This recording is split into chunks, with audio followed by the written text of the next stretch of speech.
Saludos, mi nombre es Jorge Rodríguez, soy el fundador y presidente del Instituto de Libertad Económica para Puerto Rico. Hoy tenemos un programa donde van a ver al señor presidente Tomás Rivera Schatz dar una charla de bienvenida en nuestro evento Fighting Back, Puerto Rico's Deregulation Efforts. Después vamos a ver a Jonathan Wolfson del Cicero Institute hablar sobre qué están haciendo otros estados para hacer desregulación que libere el potencial de sus residentes. Después van a ver al licenciado Arturo Bauermeister junto conmigo y Jonathan Wolfson en un panel que vamos a atender a preguntas y otros temas de desregulación, específicamente en las leyes que se acaban de trabajar en el Senado sobre las licencias ocupacionales. Muy buenos días a todos. Quiero comenzar expresando mi más sincero agradecimiento al Instituto de Libertad Económica y a su presidente Jorge Rodríguez por esta invitación. Igual al capítulo de Puerto Rico de Federal Society y a su presidente, el licenciado Arturo Bauermeister, que tuve la oportunidad de saludarlo. ¿Está Arturo? Por acá. Saludos. Reconozco y valoro la labor que realizan para promover foros como este, necesarios para discutir los retos y las oportunidades que definirán el futuro económico de nuestra isla de Puerto Rico. Me dirijo a un foro muy distinguido como este, donde se congregan profesionales, colegas abogados y empresarios. Sobre todo me dirijo a ustedes como defensores comprometidos con los principios de la libertad económica y de la iniciativa individual. Estos son pilares fundamentales para la prosperidad que todos anhelamos para nuestro querido Puerto Rico. No vengo a ofrecer un discurso protocolar más, no vengo a hablarles de teorías abstractas que suenan bien en los libros, pero se estrellan con la realidad cotidiana de los puertorriqueños. Vengo a hablarles de una batalla que estamos librando desde el Senado junto a mis compañeros de la mayoría, de la mano con la Cámara de Representantes y su presidente, el compañero y amigo Carlos Johnny Méndez, al igual que con nuestra gobernadora Jennifer González. Una batalla que es crucial para nuestro porvenir y el de futuras generaciones. Me refiero a la lucha frontal que fue eje central de nuestra campaña electoral pasada contra un enemigo que no habla, pero es dañino, que pone freno al progreso y que pesa contra la iniciativa de los puertorriqueños, la sobreregulación asfixiante. Esto no es una lucha ideológica, es una lucha por continuar liberando las fuerzas productivas de Puerto Rico. Es la batalla para quitarle el pie de encima al que quiere trabajar, al que quiere emprender, al que quiere, como decimos los puertorriqueños, echar para adelante. Es la misión de devolverle el poder y la oportunidad al ciudadano y no mantenerlo cautivo de una maraña de permisos, licencias y requisitos que muchas veces solo sirven para justificar la existencia de la propia burocracia que la propia burocracia nos impone. El motivo de mi presencia hoy aquí no se da por ósmosis ni combustión espontánea. Estudios como el informe de acciones de libertad económica del propio Instituto de Libertad Económica y sobre todo la experiencia diaria del ciudadano común, compartida durante caminatas, eventos y reuniones, nos pintan un cuadro muy claro sobre cuál debe ser la ruta a seguir. Hablamos de barreras como las del licenciamiento ocupacional, que nos cuesta carísimo. Vemos cómo en Puerto Rico se imponen requisitos más onerosos y se licencian ocupaciones que en la gran mayoría de los estados de la Unión a la que aspiramos pertenecer se ejercen libremente. Por eso presentamos medidas como el proyecto del Senado 274 y 275. Con el proyecto del Senado 274 buscamos estandarizar y actualizar los procedimientos de las juntas del Departamento de Estado y, muy importante, establecimos la aprobación automática de licencias provisionales si las agencias no cumplen con los términos de la ley. Con el proyecto del Senado 275 fuimos más audaces en la desregulación. Eliminamos requisitos de licenciamiento en ocupaciones, permitimos la aprobación automática de ciertas licencias finales para profesionales cualificados y desregulamos múltiples profesiones eliminando certificaciones innecesarias que no aportan y que no aportaban a la seguridad pública. Hablamos también de procesos de permisos lentos y engorrosos que retrasan proyectos, elevan los costos de operación y construcción, obligando a navegar en un laberinto en lugar de concentrarse en crecer y servir a sus clientes. Por eso radicamos el proyecto del Senado 81, aprobado ya en el Senado y pendiente ante la Cámara de Representantes. Esa legislación establece que si una agencia consultada no emite recomendación u objeción dentro del término provisto, simplemente se entenderá que no la tiene, permitiendo que el proceso continúe. Además, clarifica que tales recomendaciones no son vinculantes y que la decisión final sobre un permiso se tomará evaluando el expediente administrativo. Hablamos de cómo errores del pasado de quienes fallaron y cumplieron por ello pueden convertirse en barreras de reinserción social. Me refiero al obstáculo casi insalvable que representaba tener antecedentes penales al momento de solicitar una licencia para ejercer una profesión. Por eso presenté e impulsé el proyecto de Senado 31, convertido en ley. Es la ley número 3 del 2025. Con esta ley prohibimos el rechazo automático de una solicitud de licencia por el mero hecho de tener antecedentes penales. Ahora las juntas examinadoras tienen el deber de realizar una evaluación individualizada, considerando, primero, la naturaleza del delito, segundo, si igual la relación directa y específica con los deberes de la profesión aspirada, tercero, si la persona ha demostrado rehabilitación, y esto no se trata de un favor, es un acto de justicia. Es promover de verdad las segundas oportunidades y es cumplir con el mandato de rehabilitación que emana de nuestra propia Constitución. Porque creemos firmemente que un error del pasado, ya cumplido ante la sociedad, no debe ser una condena perpetua que impida a una persona ganarse la vida honradamente. Estas reglas quizás tuvieron una justificación razonable en el momento en que se crearon, pero el mundo se detiene y Puerto Rico no se detiene, y Puerto Rico tampoco. La tecnología avanza a pasos agigantados, la economía global se transforma, las necesidades de nuestra gente evolucionan, los asuntos prioritarios que se nos presentaban en el 2008 cuando aspiré por primera vez al Senado no son necesariamente los mismos que ahora en el año 2024 y 2025. Y lo que fue útil o necesario ayer, hoy puede ser una barrera anacrónica que ya no tiene razón de ser. Por eso, los líderes venimos obligados a tener la capacidad de reconocer esos cambios y actuar.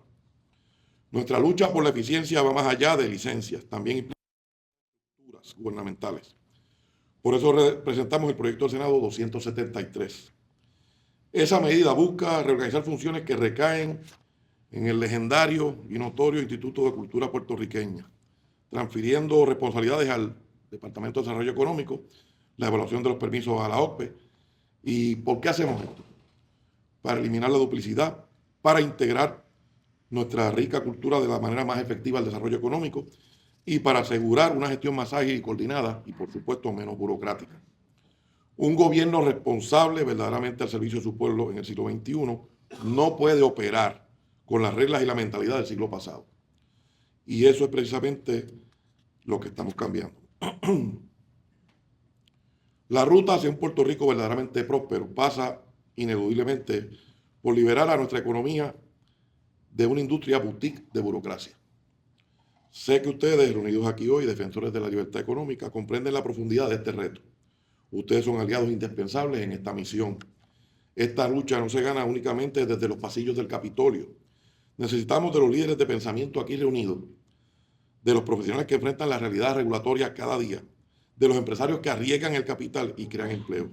¿Cómo pueden ayudarnos? Sencillo. En primer lugar, brindando su peritaje para identificar regulaciones específicas que ya no sirven.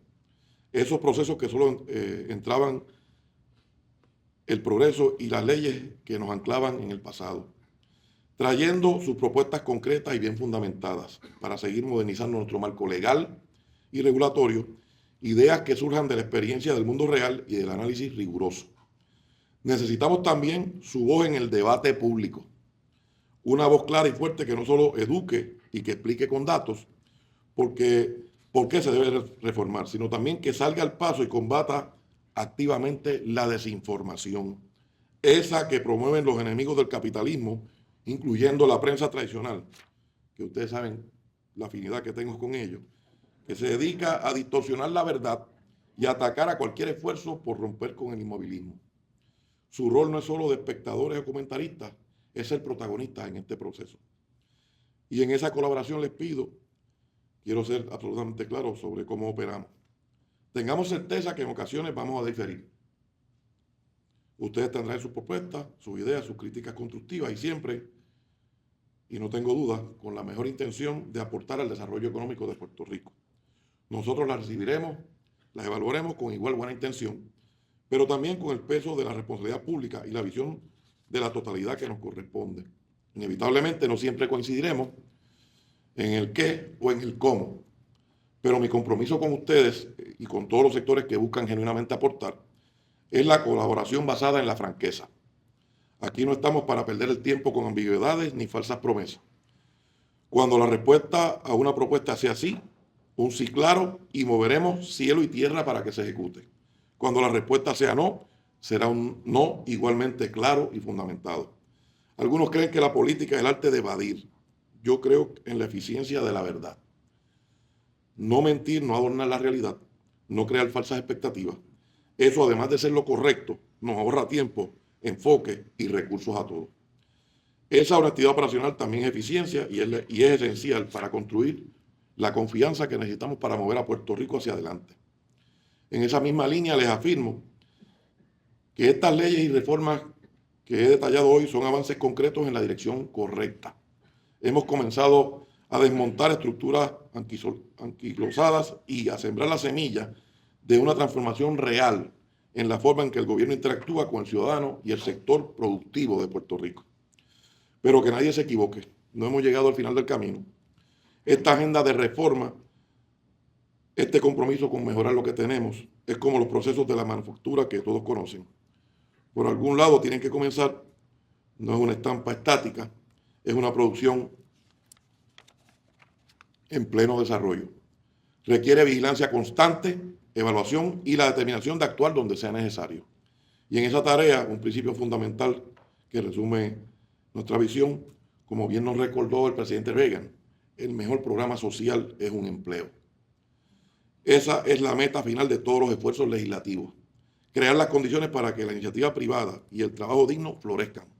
Queremos que cada puertorriqueño tenga la oportunidad, de construir su propio éxito, de sostener su familia y aportar con su esfuerzo al progreso colectivo. Sé que el licenciado Jonathan Wolfson del Cicero Institute está por aquí con nosotros.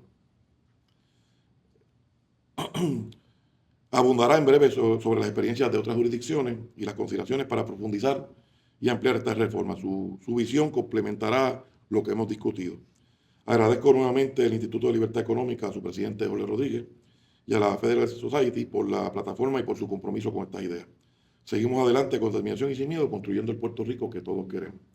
Yo soy militante de un partido político que fue fundado bajo el precepto de crear la oportunidad para que cada hijo e hija de esta tierra tenga el espacio para llegar hasta donde él quiera. Crear esa oportunidad es la meta. Y se crea la oportunidad eliminando la burocracia, dándole la oportunidad de tener todas las circunstancias que le permitan llegar hasta donde él quiera. Esa es nuestra misión, en eso estamos y lo vamos a lograr con la ayuda de ustedes. Muchísimas gracias.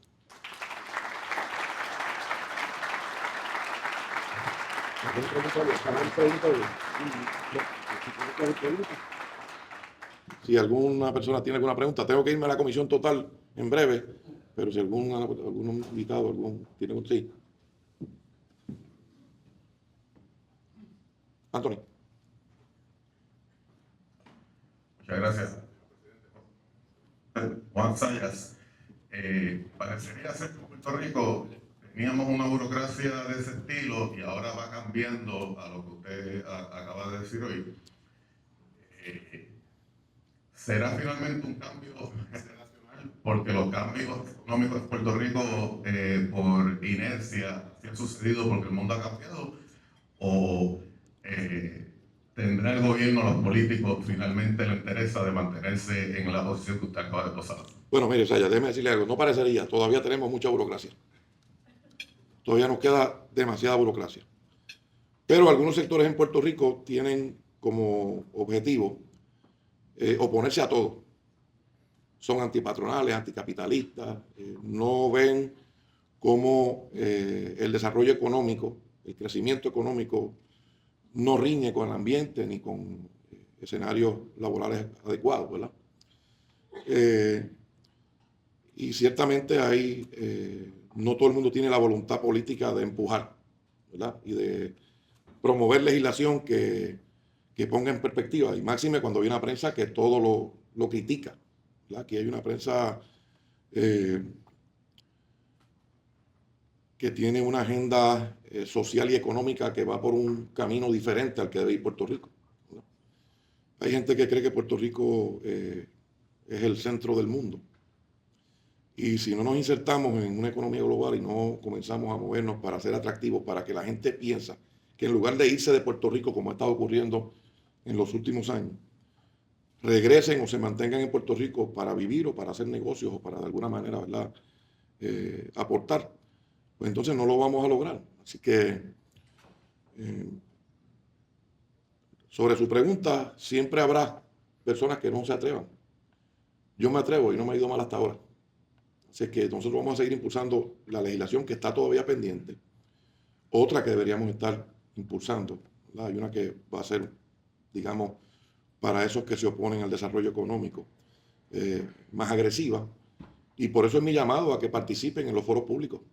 O sea, aquí los sectores anticapitalistas, yo nunca antes había visto que un partido político se atreviera a hacer foros anticapitalistas y que de alguna manera se opongan a proyectos importantísimos. El de Cabo Rojo es un proyecto importantísimo, ¿sí? Y aquí hay gente oponiéndose, ¿verdad?, por oponerse, ¿verdad?, entre muchos otros proyectos que se están desarrollando. Así que combatir la desinformación, participar en los debates con el fundamento correcto, con los argumentos que pueden persuadir al pueblo puertorriqueño, nos va a ayudar muchísimo, porque va a provocar en los que no tienen la voluntad política, la voluntad que hace falta para cambiar la legislación que nos ha estado aniquilando por tanto tiempo. ¿Alguien más?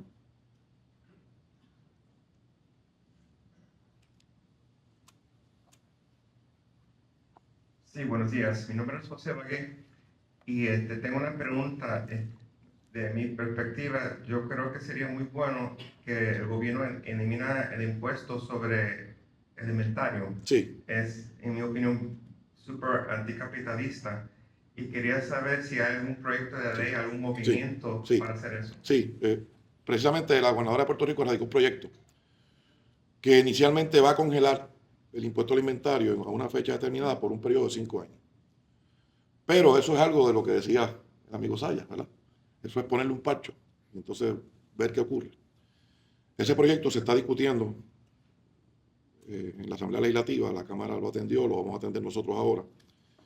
Los alcaldes pues quieren proteger sus ingresos y los empresarios pues quieren tener un espacio más cómodo para poder seguir creciendo y teniendo la disponibilidad de los productos, ¿verdad?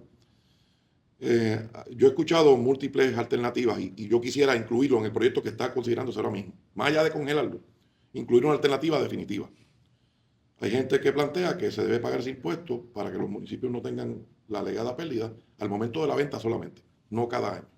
Esa sería una alternativa, entre muchas otras que se están planteando. Hay otros proyectos de ley que tienen un impacto contributivo, de los cuales también podría examinarse si podemos obtener alguna porción de esos recaudos para sustituirlo y entonces eliminarlo por completo, ¿verdad? Que esa sería también una alternativa. Pero a toda la burocracia, a toda la falta de voluntad política se nos une, ¿verdad?, nuestra condición colonial y la notoria y legendaria Junta de Control Fiscal. Así que tenemos que buscar cómo podemos armonizar y tener un proyecto que atienda genuinamente lo que es un problema, ¿verdad? Sin lugar a dudas, el impuesto alimentario lo es y ha habido múltiples intentos. Ahora hay un proyecto y ahora lo estamos trabajando y estamos abiertos a escuchar cualquier alternativa. Si usted tiene alguna, pues con mucho gusto, para de alguna manera ponerle fin a lo que ha sido un obstáculo también para el crecimiento económico de Puerto Rico. Sí. Estados Unidos, una de las razones principales siendo nuestro nivel de contribuciones. ¿Qué espacio usted cree que tengan para una reforma contributiva significativa? Ya hay varios proyectos que se presentaron, 14 proyectos de ley que se presentaron para reducir y para aliviar la carga, para eliminar burocracia, para, ¿verdad?, ayudar a ciertos sectores en particular, vivienda, agricultura, etcétera. Hay muchos, ¿verdad?, y se van a aprobar todos, ¿verdad? Eso yo te lo aseguro. Pero propuestas, sugerencias que tengan, las recibimos. Pero hay 14 proyectos ya corriendo y que son realmente positivos. Escuché o leí hoy en la prensa algunos economistas reconociendo las virtudes de esos proyectos y que van a tener un efecto positivo, ¿verdad? Eso también hay que añadirle a la ecuación, y lo digo un republicano como yo, que tenemos un presidente que está en la dirección correcta en muchos temas, pero por nuestra situación política podría haber decisiones que nos afecten y tendríamos nosotros que ver cómo a nivel local manejamos, ¿verdad?, esa tempestad. Así es que son muchos los factores que se tienen que mirar para poder lograr un producto que sea realmente efectivo para la economía de Puerto Rico.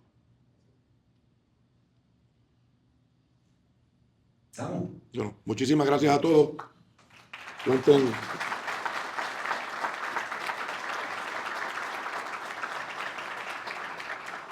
Muchísimas gracias a todos. Cuenten con nosotros. Nosotros no tenemos miedo ni a la prensa ni al bolsillo. Nosotros vamos para adelante. Buenos días. Jorge and everyone for being here. It is a privilege to be here and to get to chat with you all this morning. As they mentioned, I am the lead policy and legal strategist for an organization called the Cicero Institute, and we do policy in states and in territories around the United States. And so we work with governors, with legislators, with other think tanks like ILE, and work with them to come up with policy ideas, and then we work with those legislators and governors to actually try to get those things passed into law in the states around the country. And so it's a privilege to be here to talk today about this really important topic. Before we get started, I just want to say it's a privilege to be in Puerto Rico and to get to be here. I was talking to my parents before I came to let them know I was coming down. And I'm a kid from Chicago, and so for you all to invite a kid from Chicago down here, I feel a little bit like maybe you weren't really here to hear me, you were here to hear the Senate President, so appreciate y'all sticking around for that. But I appreciate Puerto Rico sending Javier Baez to Chicago to help us win that World Series. So thank you so much for doing that, because we were all very desperate to get one. Well, we're going to talk for just a couple minutes about why Cicero and why organizations like ILE work at the state level. We're going to talk for a few minutes about regulatory reform as a big concept, and then we'll hone in specifically on occupational licensing as the place. And as Jorge mentioned, and that report is amazing, it's a great report that they put out already, the one that's on your table, talking about all these occupational licenses. We're going to get into a little bit on why those exist and why they create all sorts of barriers for folks to enter the real workforce here in Puerto Rico, but also in states around the United States. And that's a huge problem because, as Arturo mentioned, this isn't really something that affects people who make a lot of money. This affects people who are trying to figure out how to get a job. So really focus on those three questions. And so first, let's just talk about why do territories, why do states matter? Why does these smaller portions of the larger United States make a difference? Because all the activity and conversation is about Washington, D.C., right? If you turn on the news, 95% of the things on television are, here's what's going on in Washington, D.C., here's who's meeting with the president, here's where the U.S. senators are going, here's what's going on in the United States as a whole. Sure, there's conversations on your local news about what's going on in the local place, but the vast majority of these conversations focus on Washington, D.C. But unfortunately, Washington, D.C. doesn't get things done. And now, as someone who is more conservative, there are times that I'm happy Washington, D.C. doesn't get as many things done, because there's a lot of things that are proposed in Washington, D.C. that I maybe don't like. But the reality is there's also things that we expect the federal government to do every year, because we expect our families to do it, we expect state governments to do it. Things like creating an annual budget. So in 1977, Congress passed a law called the Congressional Budget Act that requires Congress every year by October 1st to create an annual budget. Anybody want to guess whether they've made it to that number, they've gotten by October 1st a budget passed in Congress more than 4 times? Have they done it in the years since 1977? The reality is there's only been 3 years that Congress has put a budget together by their own self-imposed October 1st deadline. 3 years. That's because, unfortunately, the incentives in Washington, D.C. are not to get things done. The incentives, in part because of the cost of getting elected and the incentives of being elected and potentially getting a great gig on MSNBC or Fox News if you do a good job, or maybe not a good job for the people, but do a good job getting yourself on television, getting yourself tweeted and retweeted about, getting opportunities to go raise more money has become the incentive of Washington, D.C. And so when you hear people who are not in Washington, D.C. talk about the swamp of D.C., that's part of what they're talking about. Congresspersons, you talk to them all the time and ask them, what do you spend most of your time doing? It's not digging into legislation. It's not meeting with Jorge and great smart people about what are the details of policy and what are the things we should do. It is getting on the phone with big donors. It's trying to get yourself on Fox News, MSNBC, get yourself tweeted about, because that's how you raise enough money to get to your next election. And so the unfortunate reality of Washington, D.C. is not that they are there trying to get things done, but they're there trying to use it as a platform to potentially run for the next thing, or to try to enhance their own personal image. You see a lot of former members of Congress who now have very lucrative gigs as members of the press corps, as members of the media, and they're doing book tours and all those sorts of things. And I don't begrudge any of those people those roles, but the reality is that's what's wrong with Washington, D.C. But the reality is that here in Puerto Rico, in states across the United States, that's not the incentive system. It is really hard, even for the governor of big states, to get themselves on national television. It is really hard, especially for local legislators, to get themselves talked about in the media unless something absolutely crazy happens. And usually it's not in a good way. And so what do legislators do at the state level? They put their heads down, they work together, and they all try to get things done. Now, sometimes we may not like all the things they get done, and that's a reality of the situation. But in states, in territories around the United States, we see that this is the process of what is going on. People are getting things done. And so that's why organizations like ILE and Cicero focus on the state level, because there really are opportunities to advance reforms that do help normal people. They help people to make sure that they can have access to their health care, that they can choose doctors that they want to go to, that they can then go and find lower costs for themselves and their families, that businesses can promote those sorts of things for their employees, that businesses can get started without having unnecessary economic barriers in the way of doing it through occupational licensing or other types of regulation. And so that's ultimately why, in reality, states matter. And so because most of these state officers don't have that necessary desire for higher elected office where their goal is to get on television at the end of every week, they are able to sit down, work together with their constituents, work together with one another, and actually get things done. So that's why states matter. That's why the territory of Puerto Rico matters. That's why the legislature here needs to be strong and needs to do a good job. So what's one of the areas, a broad area, that they can work on? Well, one of the things that obviously everyone's talking about right now is regulatory reform, because there's DOGE and there's all these conversations nationally about it. But the reality is, in many cases, states have taken the lead on regulatory reform as well.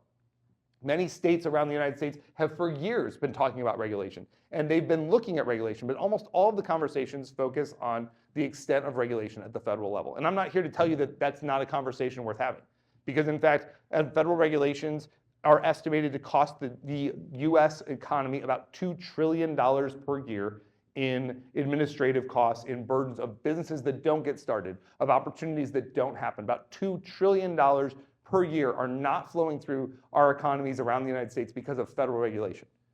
And that's a huge number. There are hundreds of thousands of regulations. They say if you were to try to read the US code that has all the federal regulations, you would basically spend your lifetime reading it. And so what does that mean if you want to start a business?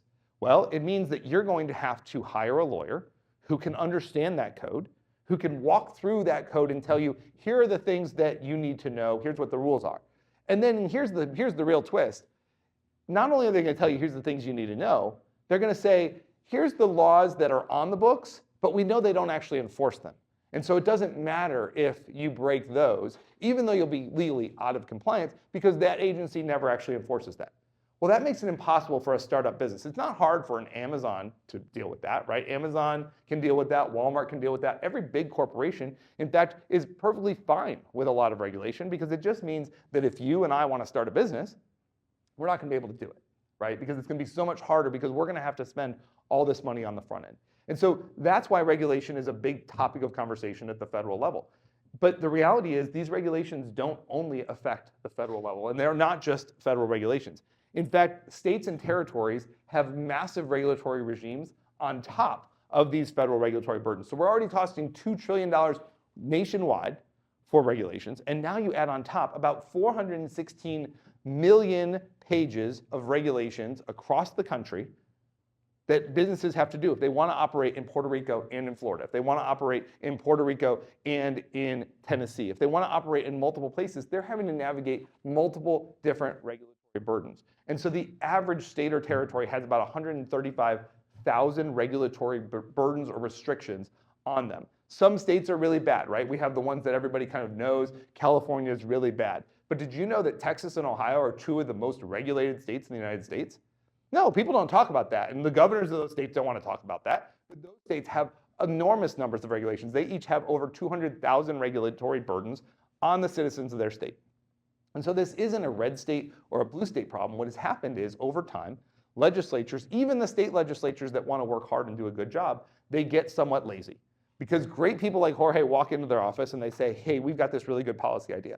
But then in the political process of trying to get that policy across the finish line, they start making compromises. And those compromises are not bad, and I understand the political process. I'm not here to tell you that process shouldn't happen.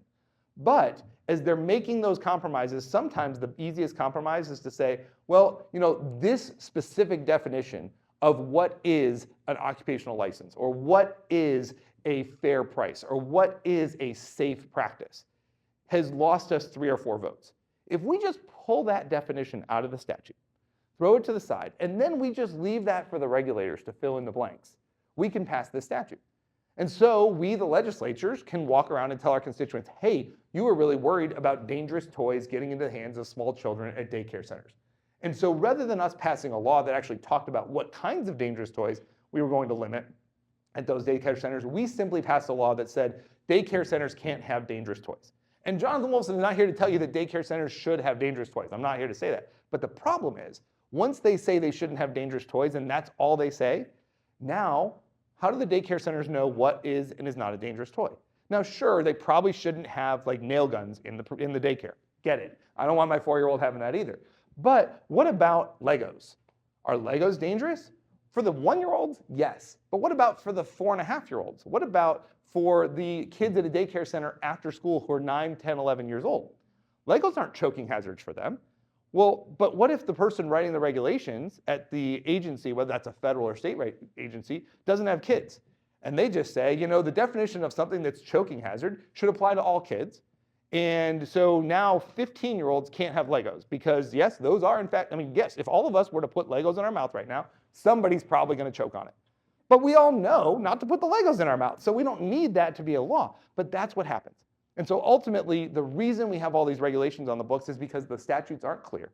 And then as a result, the agencies start putting these regulations on. They are not malintentioned. I'm not here to tell you that the agencies are attempting to put these regulations on the books in order to harm people, in order to hurt their lives. In fact, I think almost in all cases, the people at the regulatory agencies are well-meaning and they really do intend to try to make the most safe, most productive regulations that they can.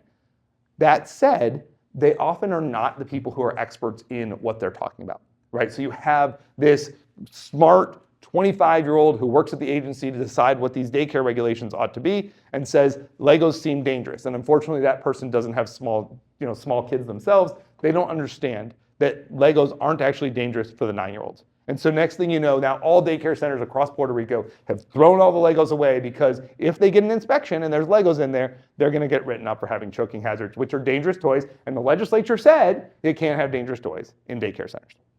And so that's really the kind of the concept. And so given the world of regulation, there's a new move and a new wave in Washington, D.C. because the Supreme Court last summer put out a decision called it was the Loper-Bright decision. Now that case, for all you lawyers in the room, is kind of a unique case because it's about fishing regulation and whether or not businesses have to pay for the game service from the federal government to put somebody on the fishing boat. That's all interesting, great legal stuff, really fun if you're a 1L in law school having to think about the fact pattern. But the reality is that case has nothing to do with fishing. It has everything to do with whether or not federal agencies are going to have courts say that, hey, when you think a dangerous toy includes a Lego, we, the courts, are not going to step in and question that. And that's really what the Loper-Bright decision was. So thinking about that Lego example again, if the regulation says that Legos are dangerous toys, or that just no dangerous toys, the statute says no dangerous toys, and the regulator says, well, dangerous toys means Legos, and you were to be a daycare center and say, hey, we want to challenge that regulation. We don't think that's what it actually means. Prior to Loper-Bright under the federal system, which has been adopted by the vast majority of state and territorial courts around the United States, what they've said is, we're going to defer to what the agencies think. So the minute the agencies say even the most ridiculous thing that Legos are dangerous for 9-year-olds, now the agency is going to get deferred to.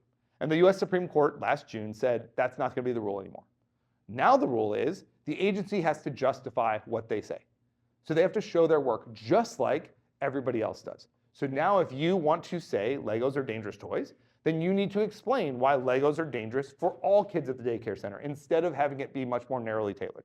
And so now agencies are having to do that. So lots of people all over the country are really excited because this is going to be a tool to diminish some of the most problematic old regulations. Another big problem with regulations is a lot of times they last on the books forever. There's no process to go back and review them, get rid of them, because ultimately that's more work. And so if you're working at an agency and you're told, hey, these regulations just stay on the books, or you can do a lot of extra work to take them off, most agencies don't have an incentive to go ahead and take those regulations off the books.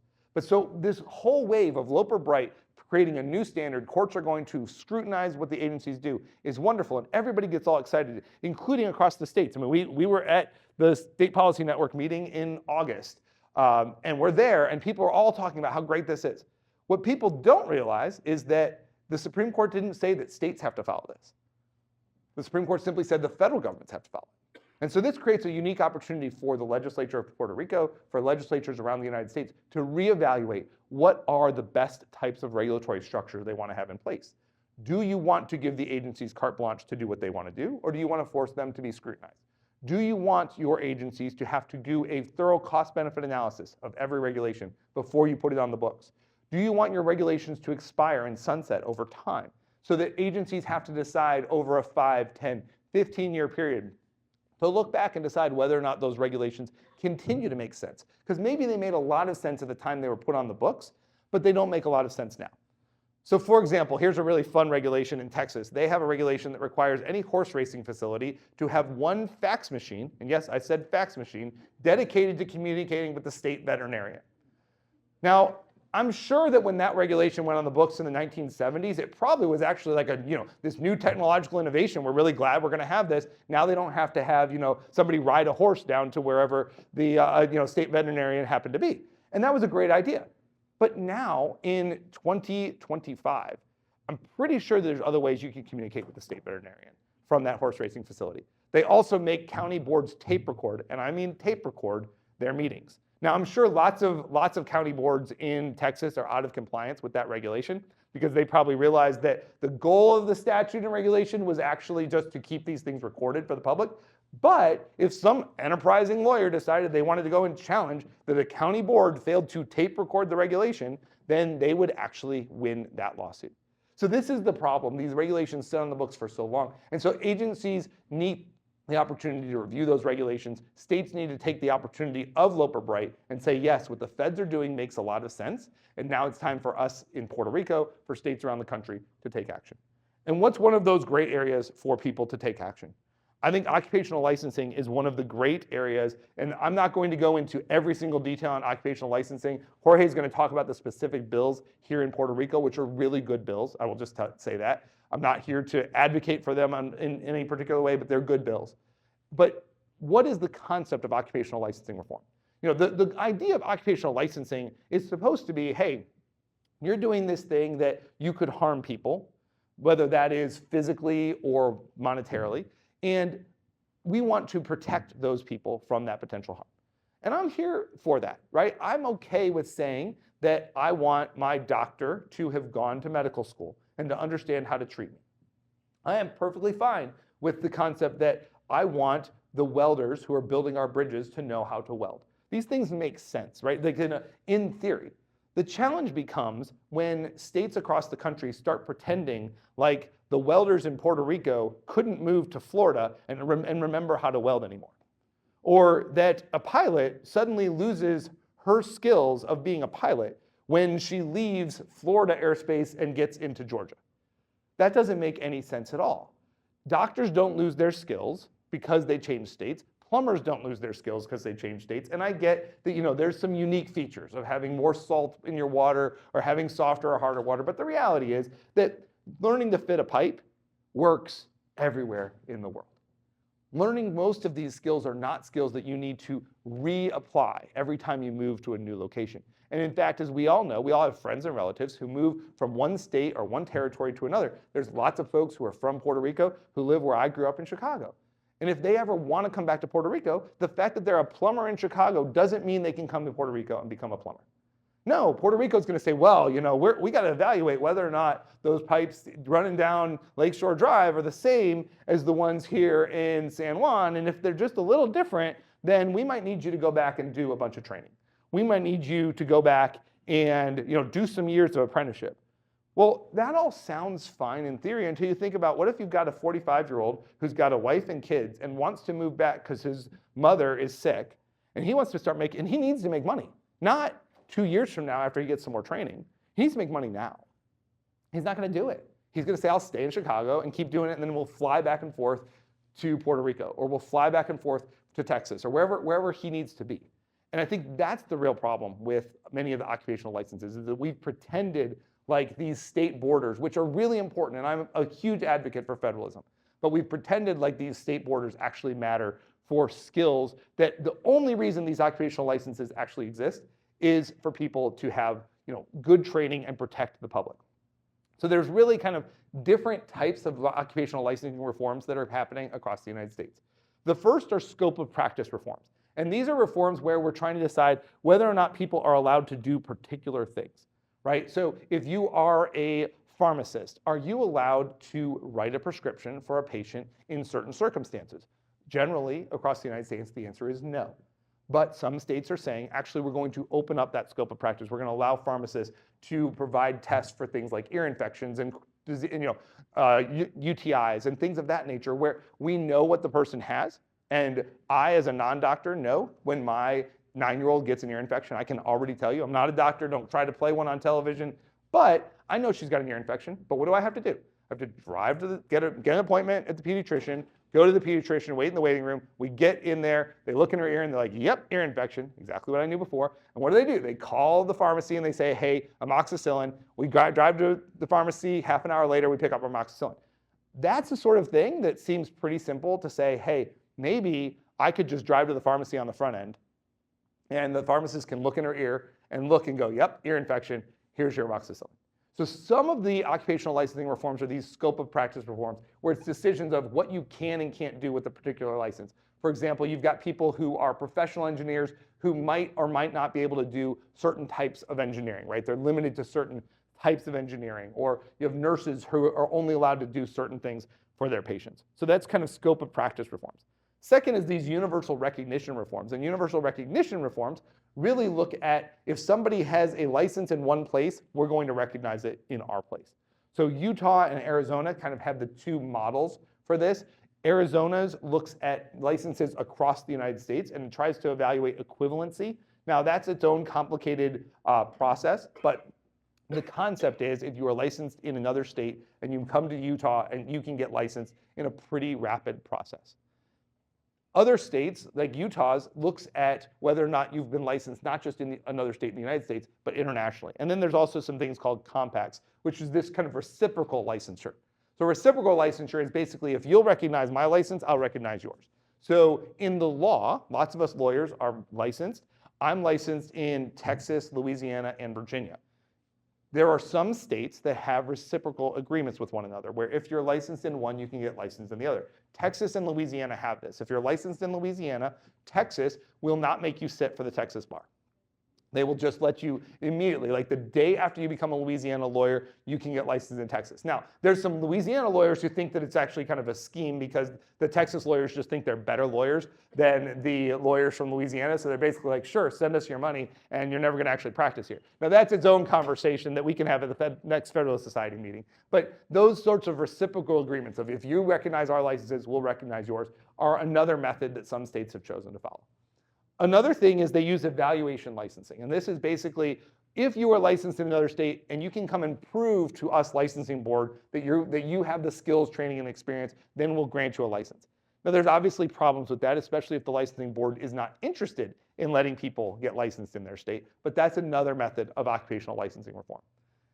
And the last thing I will just point out is that in the international licensing space, this is kind of the nascent, newest place that occupational licensing reform is taking place. And the Cicero Institute has had the privilege of working in 10 states around the country, and hopefully we'll get to work in Puerto Rico on this as well in the months and years ahead, on allowing doctors licensed outside the United States to practice in the United States without repeating their residency. Because there's a limited number of residency seats in the United States. And given that limit, there's not enough doctors being produced to meet all the medical needs. And so this allows those doctors licensed elsewhere to come and practice in states like Tennessee and Florida and Massachusetts and Idaho without having to repeat that residency training. They go through a process, and that's an additional type of occupational licensing reform. So why does all this matter? So we've talked a lot about the federal and state differences and why working in the states makes a lot of sense. We've talked about having regulatory reform as a concept and why businesses and individuals need it. We've talked specifically about occupational licensing reform. But the real reason this matters is not because the people sitting in this room are probably going to be affected immediately by this. It's because these things cause prices to go up, it limits competition, and it makes it harder for normal people who live in Puerto Rico to find a doctor who can treat their kids. Makes it harder for people who live in Puerto Rico to find a plumber who can come fix the pipes in their house. And so what do you end up with? In many cases, you end up with people who do these things without the skills at all, and they do them under the table. And that creates even worse problems because then there's no regulatory regime that's able to address if there's problems that come up down the road, other than by alleging these people practice without a license. And so I'm here to tell you, I think it makes a lot of sense to look at this frame and take the opportunities that a place like Puerto Rico has, that territories, states around the United States have. Given this moment where Americans are talking about regulatory reform, they're talking about the need for regulatory reforms, and use this moment to our advantage to say, what are some of the things that we could get rid of, or we could sunset, or we could review whether or not these things make sense anymore. All these regulations that are listed in the great report that Jorge has on your table. Take those things that say, hey, the only place in the whole of the United States that regulates this profession is Puerto Rico. Maybe those are the ones that need to get sunset, or at least closely scrutinized. Start there, and then kind of keep broadening out. And over time, decide whether or not you want to create barriers to work for people rather than opening doors of opportunity. So thanks so much for having me. Just real quick, according to my notes, the bill, the Senate bill that repeals a bunch of this occupational licensing laws, among those are actors, Yep. a law of 1986, interior designer and decorators, 1973 law, manicurists and pedicurists, Yep. 1976, interesting era. Yep. Beauticians and barbers, 68 models, Yep. 1950. You wouldn't And want then- to trip on their stilettos. They gotta have training for that. And then public relations, which is more of a recent creation of 2008, which is interesting because the Senate president, I think he indirectly recognized that we might have passed some of those laws. Yeah. Yeah. But that- times are different. And the data Great. says that 1950, 5% of occupational licenses. By 1980, 1990, we had about 25%. Today, 25% occupational license on labor participation. And if I recall correctly, it wasn't last year that they were trying to pass the dancers. Was that last year, right? Yeah. I don't know if you guys remember, but this is an ongoing, right? So that's a very interesting one. Why do you think they remove specifically those and not some of the other ones, right? That are. So the bill is 275, and it's removing about 8 occupational license and not removing the 13. Or by the way, just so you know, there is 34 licenses that 4 states or less have, that we have. So it's 34. And if licenses are for safety and health, that means people are dying in the States. So obviously we know that this is more of a finquita kind of thing. I think, for example, event promoters is not there. So some are not there, and I believe obviously they may have more influence on legislature. There's no reason behind it. There's no thinking behind it. There's no evidence, no data. I want to point out when you're born as a human being, you have an inalienable right to earn a living, to find food and eat. That is your human right. And if the government is going to stop you from doing that, they need to have data that demonstrate that your action to earn a living may impact someone else's health and safety. and promoting events cannot do that. So to me, I think it's influence, right? I'm very new in the political stuff, but I guess it's a matter of who influence and who survives. Because it's an economic interest, right? You want to protect your market, so if more people come, there is more competition. I have questions starting to come in. Thank you for whoever brave soul.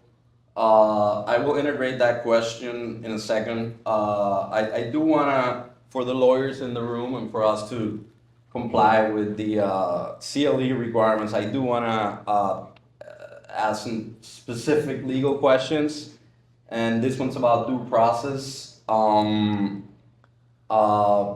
And I'm referring to Senate Bill, the one that eliminates the automatic denial for people with criminal backgrounds. Seems to me that this is a due process issue in the sense that just because maybe you had a DUI or whatever it is, that shouldn't automatically, right, disqualify you from well, maybe you're a school bus driver, right, like you said, right, but anything else, I mean, right, do you think there's some due process concerns with the status quo and whether that can, you think they'll be enhanced by this bill's, this specific one on the criminal records? Yeah, so for folks who don't know, most occupational licenses historically have had not just the requirements of, you know how to weld and, you've done the number of hours of training. They almost all have this good behavior requirement. And that makes a lot of sense if what you're talking about is a regulation, say, for someone who's going to be a fiduciary of your money at the bank. You might say, hey, we want this person who's going to be in a really high-end job to have certain kind of moral standards that we as a society have put together. Most people probably don't care whether or not the welder who's welding the bridge has a rap sheet, right? In fact, his or her coworkers may not care if they have a rap sheet. And, especially if that rap sheet is on, having had a DUI, not sure that whether or not you've had a DUI is relevant to whether the territory of Puerto Rico ought to let you have a license to do it. Maybe the construction company that you work for might say, hey, all these DUIs you've gotten in the last 6 weeks, we're not sure we're going to keep you welding on the job. But the fact that you had a DUI when you were 20 and now you're 40 and want to weld doesn't mean that you shouldn't be able to weld. And I think that there's a couple due process challenges. One is when you are accused of these crimes, it is rare that someone says to you, hey, if you plead guilty to this offense, you may no longer be entitled to do the job that you do. That's not part of the conversation. We all have friends who are in prosecutors' offices, in public defenders' offices, defense attorneys. That's not part of the conversation. It probably should be, but unfortunately for a lot of these people, those laws weren't even on the books when they may have pled guilty, right? You may have had someone who was, caught robbing a store as a 17-year-old, maybe they're 20, let's say they're 20 just so we don't have to deal with the juvenile issue. So they rob a store when they're 20, they steal $500 from a store, armed robbery. Bad, they shouldn't have done it. I'm not saying they should have. Fast forward, they get to the hearing and their lawyer has said to them, look, the prosecutor is willing to let you plead this down to misdemeanor theft. Okay, that's a conversation, that's a normal, common thing in our legal system. Well, if any sort of theft triggers the good behavior clause, telling that person who may say, wait, I don't think, I didn't actually do it, right? Maybe it wasn't them. Maybe they were, a friend of the guy who committed the crime. And so the prosecutor is like, well, it's gonna be hard for me to prove this case. They might have wanted to go to trial and prove their innocence if they'd have known they couldn't have become a welder, couldn't have become a teacher, all of these things down the road. And so I think it's really important to have these evaluations done in the specific context. Sure, if you want to say that we don't want people to get licenses to be pharmacists who have drug convictions, I get that, right? I don't think anybody is saying, hey, you should have a second chance. You are dealing drugs on the street. You did your time for the last 3 years. Now let's give you a license to go behind a counter and have access to all sorts of narcotics. Totally understand that. But on the flip side, that person who may have been dealing drugs, maybe it's not such a big deal if he or she is out doing a lot of other types of professions. And so I think that it is a due process concern because people don't know on the front end, and then on the back end, it's not necessarily linked to the profession. And so deciding whether or not that's a burden you have to overcome to enter the profession doesn't make a lot of due process sense. And before I go into let me add some Sorry, data go ahead. there. States with criminal restrictions, restrictions for criminal records have a 9% higher recidivism or reincidencia, which is 3.5 times higher than the average of 2.3. So, and also our bill, everyone we're working with the House to see if we can fix it. The bill, which is great, only does it for the occupations of the State Department and the Health Department. There's still 42 occupations that if you have a criminal record, you're not going to be able to, get a license. So we're working to fix it for all because, it doesn't make sense.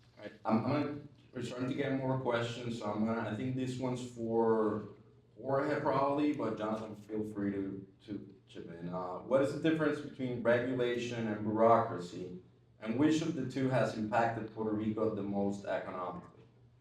Okay, so regulation falls, they may be similar. Bureaucracy, we use it in business, and basically what the definition of bureaucracy is achieving control and coordination. But so bureaucracy is not a bad word. Bureaucracy achieves control and coordination to reach the most efficient result. So since much control and coordination is over control and coordination, you don't get the most efficient result. So basically regulation will try to address like a set of rules that everyone goes by, so we can move the most efficient way towards a goal. When you get the over-regulation, you don't only get the frame where you can operate, you get the obstacles in the middle. Institutionally, when you have institutional failures, Puerto Rico has a lot of institutional failures, has very bad IT systems, too many people with a huge checklist to move forward, unionized so they can only do one work. When you have all that in there, then you don't reach the maximum potential. And obviously regulation becomes, it's not the same thing to be the referee in the court, everyone knows the rules and you just call it, than saying, if you're 6'5", black hair between 18 and 21, you can play, then you can only play 2 minutes, and so then you're always like a referee calling. The game never plays alone, so that's basically the regular excess of regulation. Yeah, and I think the thing I would add is the bureaucrats are the ones who create the regulations, right? And so the bureaucracy is that process of both them creating the regulation, but then them enforcing it. And to Jorge's point, it's a question of whether or not those bureaucrats understand the circumstances on the ground, and often they don't. And so they simply look at the checklist that they have because they've got a regulation that says no toys that kids can choke on in daycare center. They come walking in with their clipboard and they walk through the rooms and they're like, oh, Lego, kids could choke on this, check the box, dangerous daycare, without asking the question, because the regulation doesn't tell them they need to ask the question of what age kids go in this classroom. Is this room intended for infants? If not, then Legos probably seems fine. But on the checklist, the bureaucrat who is filling out that form doesn't necessarily think they're not told. And some of this is the way their job is. I'm not saying that they're intentionally being pig-headed. In many cases, they are choosing to follow their checklist because that's what their job is. And the checklist is simply, is there a dangerous choice? So they're treating it as a bureaucrat instead of as a business person who would walk into the room and say, wait, we have a rule that says we're not going to have any dangerous toys in daycare centers. If you have a business of daycare centers, I'm pretty sure that every daycare center in Puerto Rico has a rule that says we're not putting Legos in with little kids. But they know, and the controller, whoever's inspecting it internally, would know, wait, let's ask a question. What kids are allowed to access this room? They say, oh, this is just the aftercare for kids who are in kindergarten and older. Okay, Legos are fine. And stop worrying about it, right? And I think that those are the differences between the bureaucrat who's literally checking a box because it's their job. And I'm not saying that bureaucrats are bad people. That's what they've been told their job is. And in the same way that when I go to McDonald's, I'm not expecting them to create the best burger I've ever had in my life. No offense if you're, a burger, McDonald's is your place, but like I'm not asking them to do that. And it's not the employee's fault at McDonald's that is not the best burger ever. It's not the employee's fault who works at an agency who walks in and says, my checklist says no dangerous toys, and you have one. And I think that that's an important thing. So you need to create the structure of removing these regulatory burdens so that the bureaucrat's not going to have on his or her check sheet no dangerous toys in the building rather than no dangerous toys in rooms where little kids are. Let me give you those numbers so you'll see what's going on with our bureaucracy and regulation. Pharmacy physician. Puerto Rico requires 905 days of education and experience. Arizona requires 140, Texas requires 117, and Florida requires 37. And you know where Puerto Ricans went to. Manicurista, manicure.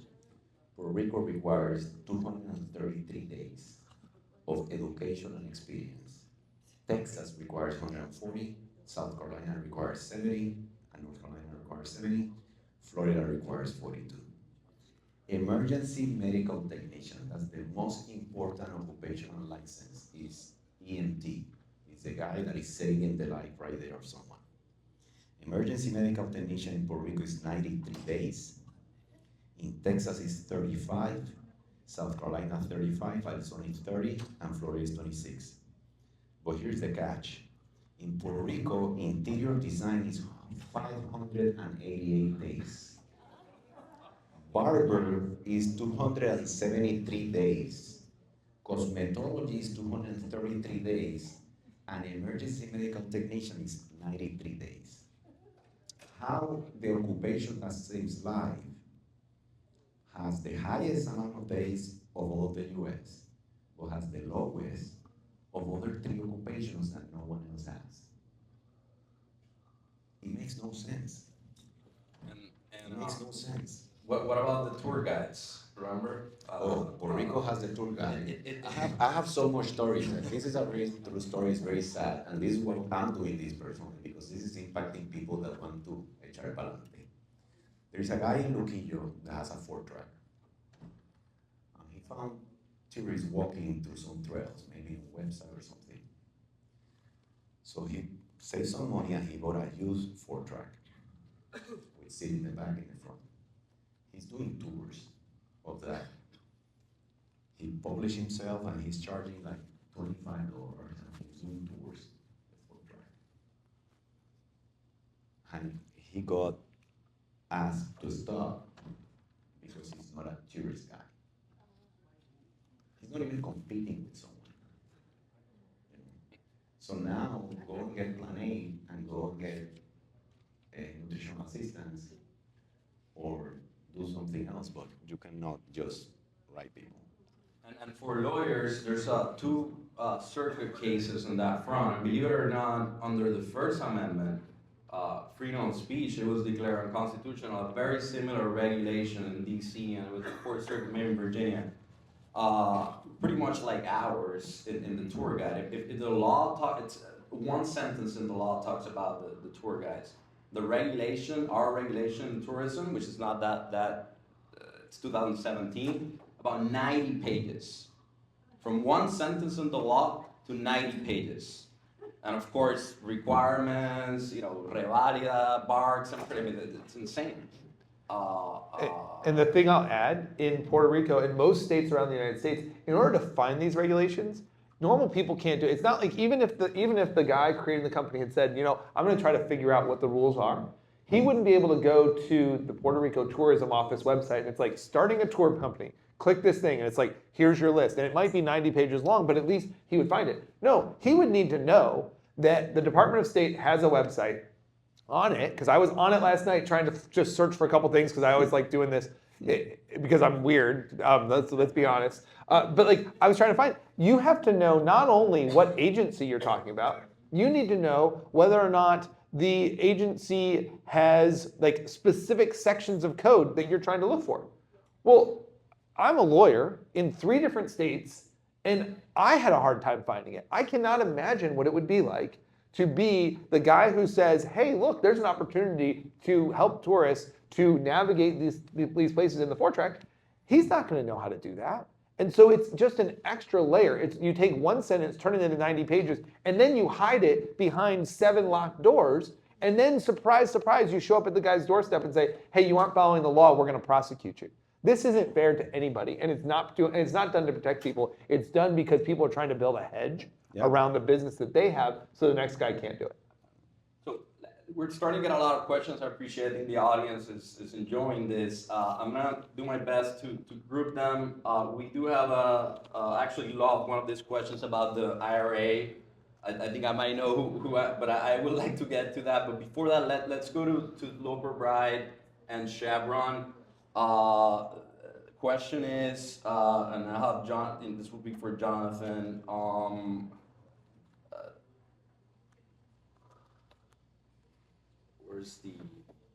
Okay, in light of the Loper Bright decision, do you have any examples of where states that have agency deference has led to unusual resorts? Right. Do you understand the question? Yeah. So I think that there are some good examples. So a handful of states explicitly do defer to their agencies, and so what ends up happening is you have an ambiguous statute like the one we talked about before, or you might, let's go to the tourist space, right? You have an ambiguous statute that says employees of tour companies need to be, licensed, but then there might be an additional thing where it says tour companies that put people in the water, their employees need to be lifeguards. Now, I'm not questioning whether or not the people in Rio Grande who are going to be in the water, in the cave with the tourists, having a lifeguard there makes a lot of sense. But what about the guy who drives the bus from San Juan out to Rio Grande? Does he need to have a license? Well, if the agency says so, and then Arturo represents that company in court, under the Chevron doctrine, the courts will simply say the agency has decided that their best read of the statute that when it says employees have to be certified lifeguards, that they have to be certified lifeguards. It's not making any differentiation, and therefore you don't have any legs to stand on. And so those are the sorts of examples of real things that happen across the country where agencies will say, hey, we have defined safe drinking water to be this amount of the following chemicals in it. That's totally done by the agency. It's not done by the legislature. And while I don't question whether or not the agency is in good faith trying to do it, the court should not be told that you have to do whatever the agency has told you to do on interpreting the law. Because frankly, the lawyers in the state don't tend to be the ones who are working at all these agencies. There tends to be a lot of lawyers in private practice. There tends to be people like in the SG's office and other folks who know the law. And if their job is not to be a part of developing this and developing the rules around it, the court's hands are tied, and it's the court's job to interpret the law, not the agencies. Just real quick, would cost-benefit mandates, or you mentioned sunset clauses, would those be the kind of tools for legislators to legislate smartly? And now that obviously, assuming there's not going to be any agency deference, is that how the legislature is clear about what's right? What are the rules? Yeah, so I think there's probably 3 things that need to happen. One is the legislature, and if you're a member of the legislature in the room, I'm happy to have a conversation with you about it, but it's being really clear about what you want the agencies to do versus what you are just leaving unclear in your statute, right? So write good statutes that don't require lots of vague things to be clarified by the regulator. That's the first step, and delegate authority to the agencies when you want them to have it. Secondly is have some sort of requirement that if the agencies are going to put a regulation on the books, they do a cost-benefit analysis. They can show, here's where the legislature gave us authority to issue this regulation, and we've evaluated whether the regulation we want to put on the books is going to be more beneficial to the people of Puerto Rico than the cost it's going to impose on them. And also looking at the distribution on that, because sometimes agencies will try to play a little game where they'll say, oh, well, we're going to impose all these costs on one industry, right? We're going to impose all these costs on the electric companies, but it's going to provide all these benefits for all the people of the state, and so therefore it's good. California did this when they tried to ban gas-powered cars. They said, well, putting a ban on gas-powered cars is going to solve global warming around the world, and so even though it's going to cost the people of California hundreds of millions of dollars, it's worth it because we're going to solve global warming around the world. right? And so, but requiring them to have a real cost-benefit analysis that they can be scrutinized. And then third and last, don't let regulations last forever. Make those regulations come up for a sunset review over every 5, 10, 15 years so that the agencies can look back. And even if the agency determines that the regulation on the books ought to stay exactly how it is on the books after going back through public comment, the reality is the process of having to go through that means the incentive for the agency is to do nothing and let the regulation disappear. Whereas right now, the incentive for the agency is to do nothing and let the regulation remain on the books, meaning that you end up with those regulations like they had in Texas that I pointed out to you. I actually particularly enjoyed this question, although we might not have expertise on it, but I do want to bring it up because I think this affects a lot of people. The question is, are there regulations preventing banks in Puerto Rico from offering IRAs with S&P 500 access, given that many have no 401k and retire in poverty? I don't know who asked that, but I've been thinking about that for decades, right? There's technically some S&P products, but it's not. I think the issue is you can't have your own IRA, right? I have my own portfolio, and I like managing my own money. I don't want to. No offense, Banco Popular or Oriental. I want to do it myself, and I'm not allowed to do that in Puerto Rico, right? That's the law. Why? Well, yeah. I mean, you guys can be creative. Why is it limited to certain institutions, right? But that's a great example, and it's kind of besides the topic of occupational licensing. But that's a great one. So whoever, that would be a great law, right, to consider for a next event. And in that vein, there's another question on particular financial regulations that research have demonstrated to be unnecessary. SEC, OSIF, which is the financial regulator here. Not sure, Jonathan, if any of you have any comments on that out of the. So I don't have any particular, I will, I'm not a Puerto Rico attorney. I don't practice here. So I don't have any particular examples here, but I will say that in many circumstances, industry groups know what the best practices are. And so a lot of these regulations might have made sense when you didn't have kind of the legal structures and other things that you had in the past, right? Maybe it made sense in the 1960s for them to regulate barbers because the practice of barbering was, included pulling teeth and other sorts of, and maybe it made sense to do it, but now so many of these entities have become much more professionalized to where they have organizations they can go to that provide them with education and training of best practices, and they can follow those things, and our legal system can address it if people don't. Banking is the most regulated space that there is, right? It's more regulated even than medicine. And the reality is, yes, can bad things happen in banks? Absolutely, we all know. But those systems can many of those systems can be addressed not with imposing additional regulations at your state level, federal regulations, but by having these best practices that all of the people in this industry know, because there is massive liability. I think that's the other piece on here. And for all the lawyers in the room, the legal system, we have to believe in it, right? Just like in the criminal space, we have to say, yes, we're willing to let some bad guys go free because of our beyond a reasonable doubt standard. We have to believe in that system. Everyone in criminal cases deserves a defense. We believe in these systematic principles. Similarly, we have to believe that our legal system does provide remedies when people are harmed. And so if a bunch of banks were to collude together and say, you know what, we're going to create internal regulations amongst all of ourselves that will harm our customers, that will come out. Now, that doesn't mean that it solves the problem in the short run, but the reality is the regulations don't solve the problem in the short run either. We haven't, honestly, we did the study, there is 55 here of laws that are all the way from, the Secretary of Health is the only one deciding any private investment on health organizations. He seems to be a market expert and he wants to make sure we don't lose money, so he's the one that authorizes it. Or that every single trailer, or how you call the furgones that come into Puerto Rico, containers, 100% of them are inspected, or at least you need to pay for the inspection. Not even the US does that. I don't think even North Korea does that, but Puerto Rico does it. So there's 55 here just like that. I wanted to point out on Law 6. So I point out Law 31 approved in the Senate. It's now in the House, and it's not covering criminal record for other agencies with licenses, which is 40 of them, 40 other licenses in other agencies. So hopefully we can include all of them. And in Law 6, and this is just so you understand how hard it is in Puerto Rico to let go of control.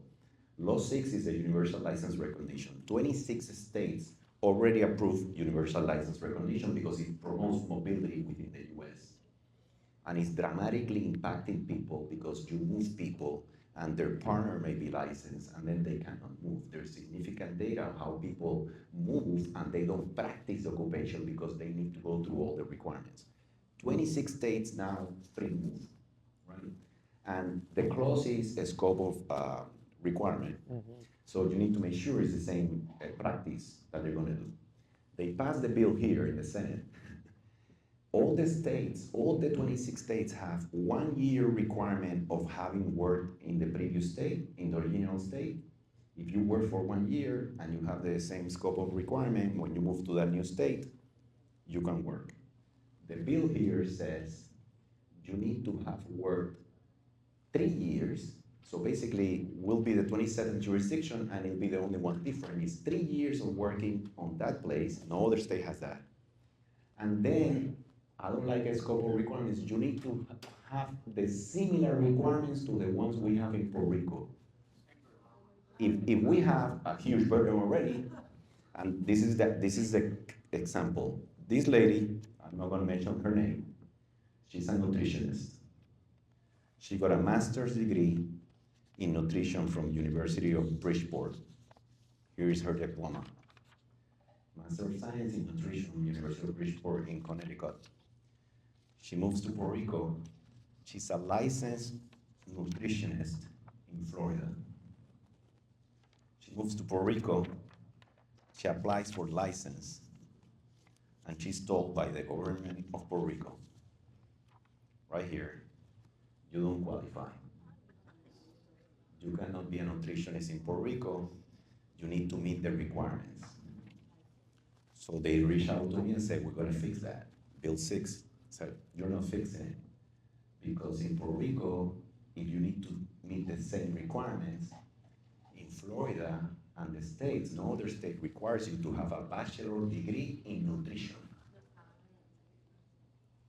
So you have a master's in nutrition, guess what? You need to have a bachelor's degree in nutrition in Puerto Rico. She doesn't have a bachelor's degree in nutrition, it's in science but not nutrition. So the health department feels very good saying, not in Puerto Rico.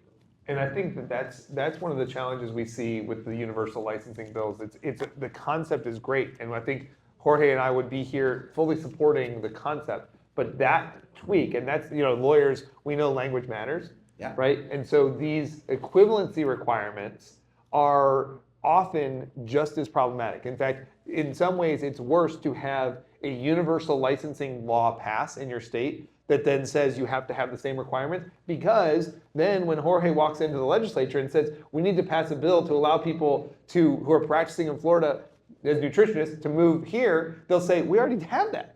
Yeah. Look, I'll show you, it was passed, Bill 6, I'll point it out to you, I voted for it.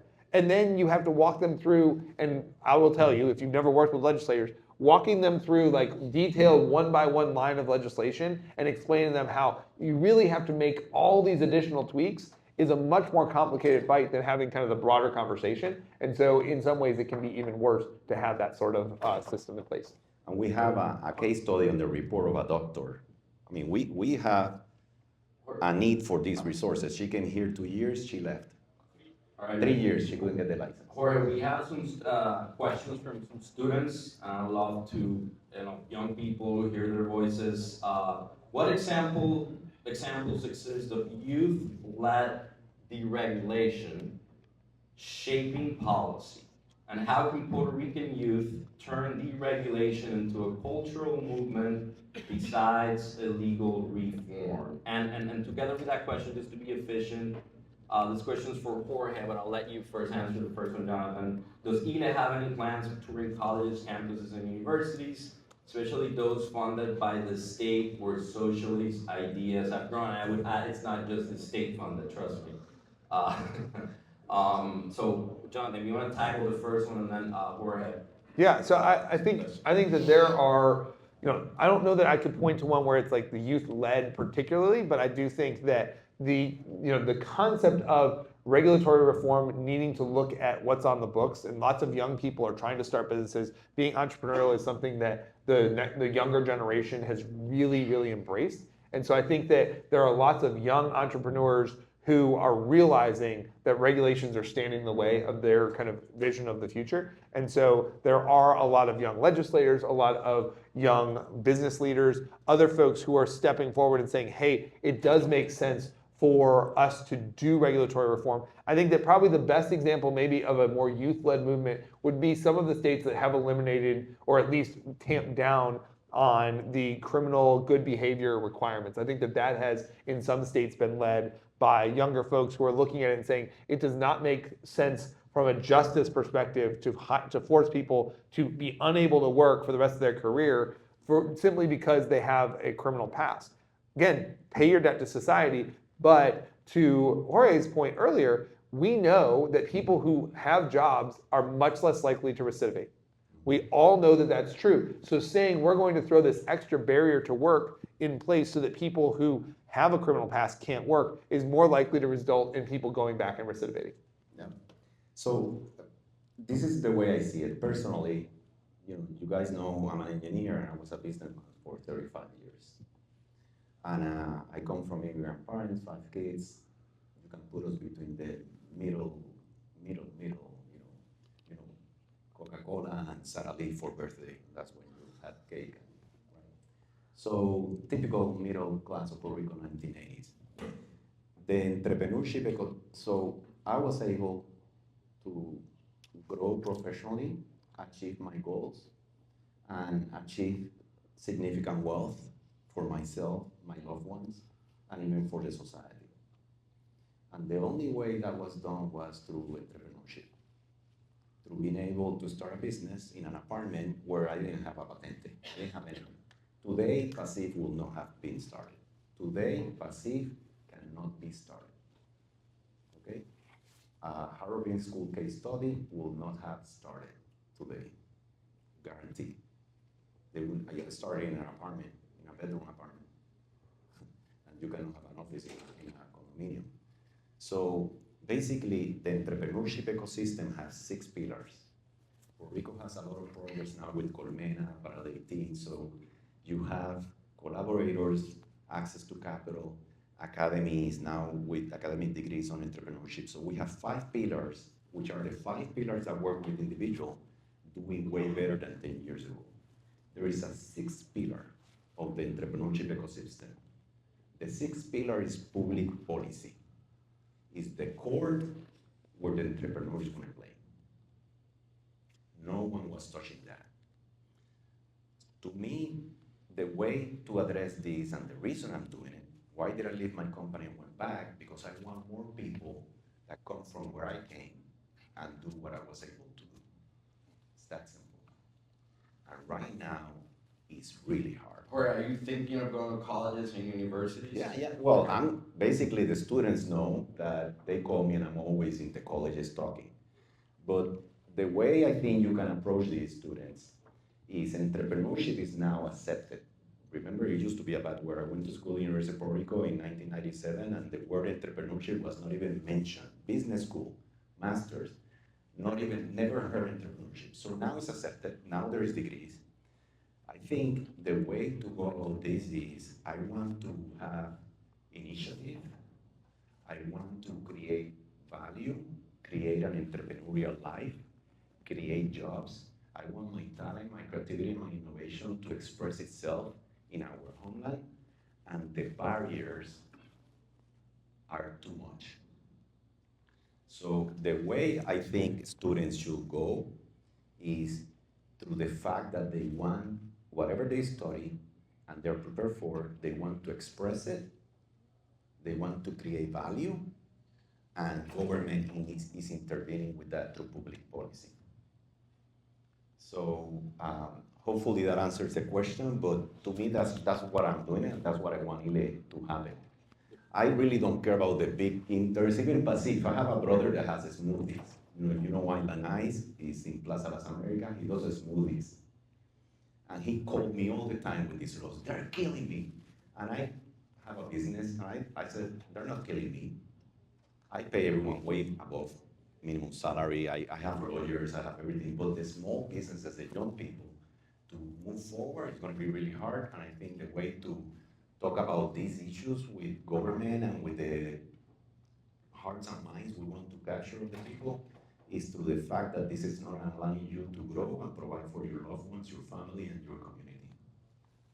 What initiatives exist to gather grassroots demands from those actually affected by these licenses? I'm going to talk about the dancers who stood up, right? Technically, that was never enacted, but that's a great example of a grassroots movement when they found out that they were going to, when I went to school, I heard that they told me that government has the monopoly of violence. I'm like, so I went to study. I didn't know what that meant. Monopoly of violence.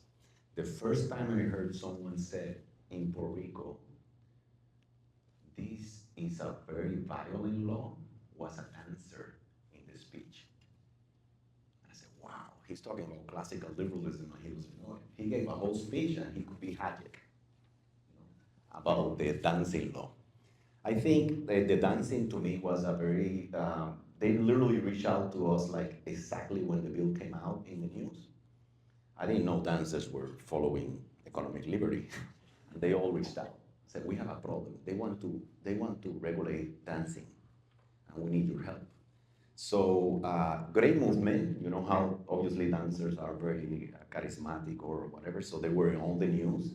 And the senator that proposed the bill basically removed it, right there. I mean, she went into the group. The group was about 300 people in Universidad Sagrado Corazón. They invited me to talk, and obviously 300 people to talk about economic freedom. They gave speeches about economic freedom. Many of them didn't know what they, but I think that's a great example of things, and this is the most beautiful thing I found. The reason occupational licenses and all these laws are created is because we want financial security of what we got. It's picket fences. Business people get together and they lobby a law to protect themselves. Associations get together and they want a law to protect their turf. That's what's going on here. And these dancers stand there saying, I want other generations to be able to dance. I want 13-year-old kids to dance. And I want people to earn a living to dance. So it was very telling how they didn't care that now everyone could compete with them. They put the love of their occupation and making sure others could do it before their self-interest. And that's something we need to apply to all of us. Jonathan, I have a question for you. Deregulation needs to go through the legislature. But deregulation is constantly shipping away from the legislator power. How do you go about this issue? Yeah, so I think that there's a two-pronged piece. The executive branch obviously has authority to issue regulations, right? Where there are gaps in statutes, the regulated community, right? Businesses want the regulators to come in and provide them clarity. That is a normal give and take that goes on. Businesses are asking, the restaurants will say, the legislature just passed a law that says we, have to have clean dishes that we serve food on. Well, what does that mean, right? Like we obviously wash the dishes, but does it need to be a certain temperature, all those sorts of things. And the agency comes back and says, here's what we're going to require. So that's a normal give and take. But I think that, the concept of evaluating those regulations, the agencies, the governor's office, they need to be a part of evaluating them. And then the legislature needs to do it as well. The legislature needs to say, hey, have we written laws that give the agencies too much authority to issue regulations that we didn't want them to issue? Can we rein that back in? The legislature can say, hey, we want regulations that are a certain expense amount, you do a cost benefit analysis. We want to say, hey, any regulation that's going to impose more than $1 million in costs on businesses in Puerto Rico, we, the legislature, want a second bite at that apple. We want to do what's called a REINS Act, where we're going to step in and say, we want to evaluate that and approve that regulation before it goes final on the people of Puerto Rico. You can have the legislature do that. You can have the legislature part of the sunset review, where the agency has to come back through the process and evaluate. They can report to the legislature first. Here's the regulations that we plan to keep on the books at the end of the sunset versus the ones we plan to take off. And then the legislature can have that back and forth. And I think the legislature plays a key role, not just in creating the laws on the front end, but the legislature often is the intake for a lot of the concerns and complaints from the constituents out there, right? The legislators are, and your staff are the ones who are receiving this information from a constituent who calls and says, hey, I've got a tour business where I'm driving people around on my 4-track, and I want to have a conversation with you about this concern I have with a regulation that's on the books. If you remember what I said earlier about how some regulations exist on the books, but no one's actually enforcing them, and the agency has no intention of enforcing them, sometimes those are the ones that business will call their legislator and say, hey, I don't know how I could comply with this. And the legislator may say, that sounds strange, and maybe be able to then call the head of the agency, say, hey, does this regulation ever get enforced? And they'll say, no, it's a dumb regulation. We just haven't gone through the process of taking it off the books because it's work for us to take it off the books, but we're never going to enforce it. Well, that sort of information is great for the legislature to know, because the legislature can by themselves, through a statute, take it off, right? Because there's the hierarchy: Constitution, legislation, and then regulation. And so the legislature could, at any point, codify regulations that they think are the right answers, right? So if we all agree that this certain percentage of a contagion or some sort of thing in drinking water is actually safe, and it's totally fine. We all agree that that's fine, but it only exists in regulation, and then the agency says, hey, we don't want to have to go through and sunset this. The legislature can codify that, right? Move it from regulation into the statute, and we're done, and we've solved that problem. Because then the citizens of the state, the citizens of Puerto Rico are absolutely able to look at what the statutes say. It's a lot harder for them to dig through those regulations. So I think that it's that important push-pull between the agencies and the legislature. All right, I'm going to push forward to the last. You've got 3 more questions, and we're about to wrap up. But I do want to get everyone's questions out. I'm doing my best. This is an interesting one, and I'm going to take a stab at it. What's the impact of compulsory memberships? Have we studied it? Yeah. So, yeah. I mean, sure, go ahead. So, Quick, please, Puerto Rico is the only place that has colegiación compulsoria, right? As you know, constitutionally they all lose because although only the CPA, for a very particular reason, and they broke even, it was they didn't lose the colegiación because the Supreme Court were even, but all the other ones are lost because of the free association, right? We studied it, but our objective was the burden, the tolls individuals need to pay to earn a living. And that's driven through laws, which is occupational license. Many of these occupational licenses, another bill, which is the colegiación, right? Is it usually a different law? In some are in the same, in others are separate. Wow. Because it came afterwards with the lobby. But basically, 26 estimated, this is rough, we don't have the exact numbers because there is cases in court and they are in different stages. We found of the 140 plus occupational licenses, 26, 27 at that time had a colegiación compulsoria. To this day, about 4 of those have lost at the Supreme Court because obviously it's illegal because of the free association. In the study, that is an additional cost for those because then you need to pay the colegio. And for all the occupations, when you add that, we're number 1 on fees that you need to pay. So it is what we didn't want to, it was fight with 2 groups. So basically, we like to talk to the legislators about the license itself, the burden. We don't want to start fighting with the colegios you know, because that's not really what we were after on the public policy report. We're more about the laws on occupational license.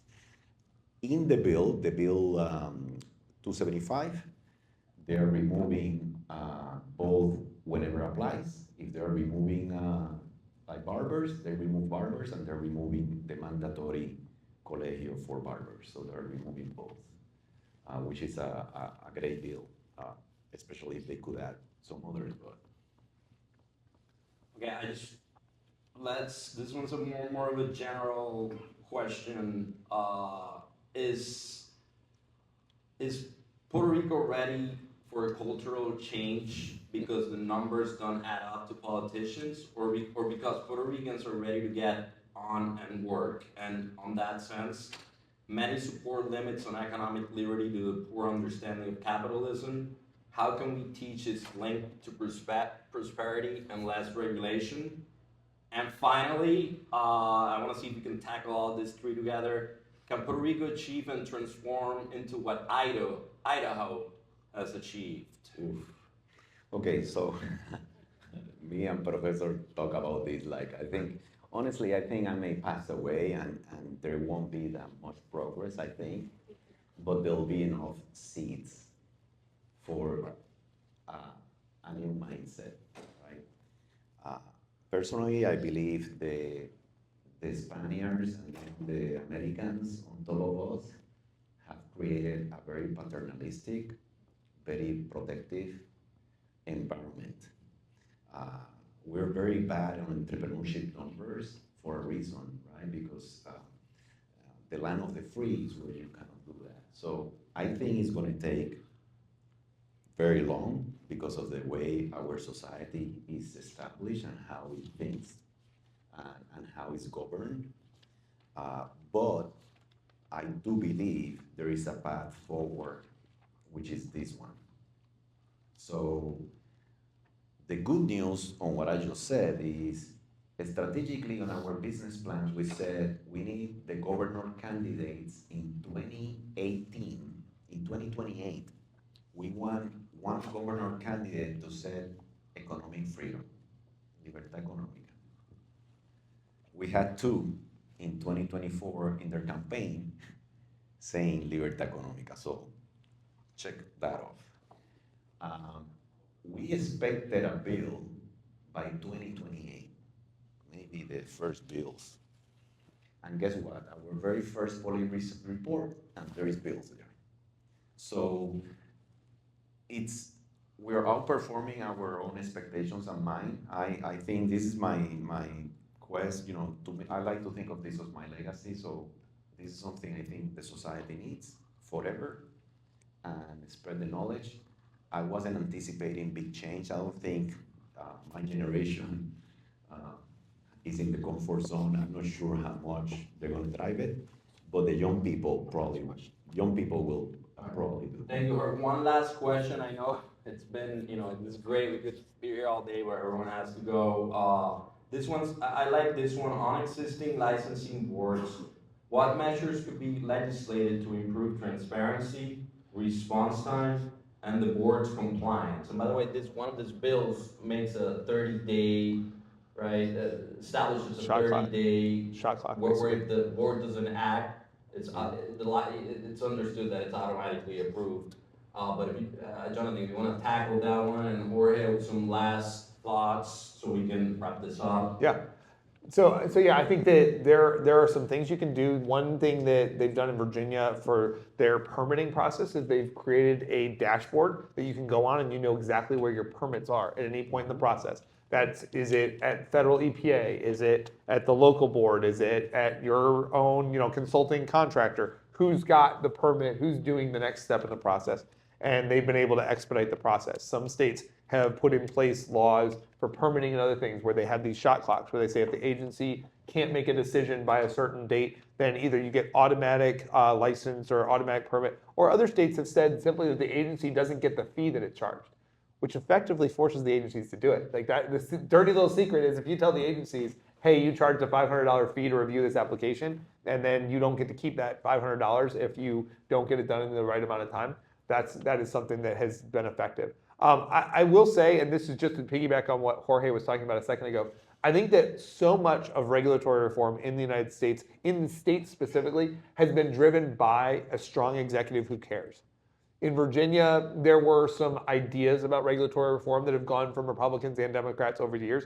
But Glenn Youngkin, one of the first executive orders he put in place was creating an Office of Regulatory Management. He said, we're going to reduce regulation 25%, and they've driven toward that. When Governor Brad Little became governor of Idaho, Idaho was not the regulatory leader in the United States. It was kind of a middling state on regulations. They had lots, and for a small state, it didn't make a lot of sense. He said, this is going to be a priority. They went through every line of their occupational licensing code, and not only did they reduce the regulations, they eliminated tons of occupational licenses that they were requiring that they said we don't need to have. One of the things they did was, like Jorge has done, is they looked at other states' requirements and they said, if we can't explain why our requirement is higher, we have to. We are required to reduce ours to the same as other places. So they were requiring nurses to do 100 hours of continuing education every year, but all the states around them were requiring 30. Well, that meant 70 hours that nurses were not treating patients, but were sitting in a room watching videos. And while those videos, I'm sure, were really fascinating and interesting, actually, I don't think that at all, that those people were not becoming better practitioners of nursing. What they were doing was simply overcoming a hurdle. And so requiring states to do that. So I think a lot of these things can be driven by a strong executive, and I hope that over time, as you're getting gubernatorial candidates who will stand up and say economic liberty, they're going to start to see that this is a thing. It's not a right or left thing. Governor Polis in Colorado, who's a Democrat, has talked about this. You're even seeing in California, which is kind of the poster child for being regulatory, after all the fires, what have they been talking about? Hey, let's figure out how to reduce regulatory burdens so people can get their houses built. This is not a right or left conversation. It is a conversation about allowing young entrepreneurs, young families who want to succeed, have an opportunity to do so. I'll wrap it up with this, basically, and it's a continuation of the question. I think that the most important thing for me in a market of ideas, right, is that it wasn't occupied by reason and knowledge. Puerto Rico's market of idea is pure narratives from the lead. As an engineer, I will tell you that doesn't go anywhere on the industries that we come from. Number one thing is to build the knowledge. The most important assets in ILE is our professors, our doctors, the experts on this, because reason trumps everything. To me, that's key. We need resources, especially financial, to do the research and build the knowledge. This report was a year and a half, and I had the left saying, oh, he wants to kill people by not regulating. That's not what it says. That's not what it says at all. We believe in regulations and all that, but they need to be justified. So knowledge is key to move them out. And the other one, and it's my ask to all of you, is the way we're going to move things is to capturing the hearts and minds of the people. This government receives billions and billions, not from the labor of its people, but from the labor of the US people. So if you don't need your people to be productive to do your public works, you don't have an incentive there. You turn around, you get the 20 billion from the unilateral federal transfers, and do you do your money? So that's one competitor, and the other competitor is the airport. If you don't like Puerto Rico, you pay $180, and you have 15 places where they have the US Constitution under their arm, even in California and Illinois, and liberty, freedom, and pursue happiness.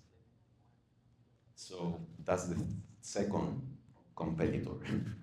Because if they couldn't go, they will fight. But if they can go and become a barber somewhere else, why will they stay? So I'm saying this because I do believe the efforts. I see Beto here with the podcast, and I in the audio is doing things, Chase there with things. The way we're gonna have a movement is by capturing the hearts and minds of people, and you capture their hearts and minds, convincing them through reason. Data gets into emotions, and then you have them. So I finished with that. I think if each one of you can be an apostle of economic liberty, especially for the ones that need to prosper, the young students, and continue to support this and sharing the information, and the ones like me that go head on with the socialists and the left, and I could care less. But if we can do some of it, we'll change something. This bill is approved. By the way, if that bill gets approved this session, we'll probably break records on how fast we got a bill with data and policy put together with reason, right? So there is no lobbying, or there's no interest that we have particularly more than for the people. So I'll leave you with that. Help us capture hearts and minds.